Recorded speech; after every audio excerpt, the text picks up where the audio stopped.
Hi friends, ఈరోజు మనం టమాటా పచ్చడి చేసుకునే విధానం చూసేద్దాం రండి. ముందుగా టమాటాలను కట్ చేసి ఒక కడాయి పెట్టి టమాటాలను స్టవ్ మీద పెట్టి వెలిగించుకొని టమాటాలని బాగా ఉడకనివ్వాలి. మనం టమాటాలను ఉడికే టైంలో మనం కొంచెం చింతపండు, కొంచెం నూనె యాడ్ చేస్తే టమాటాలు చాలా బాగా మగ్గుతాయి. అలా మగ్గిన టమాటాలను పక్కన పెట్టి అందులో ఉప్పు, కారం, పసుపు వేసి టమాటాలను కలపాలి.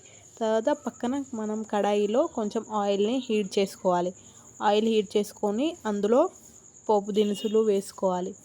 పోపు దినుసులు, ఆవాలు, జీలకర్ర మరియు వెల్లుల్లి వేసి బాగా కాల్చుకోవాలి ఆయిల్ని.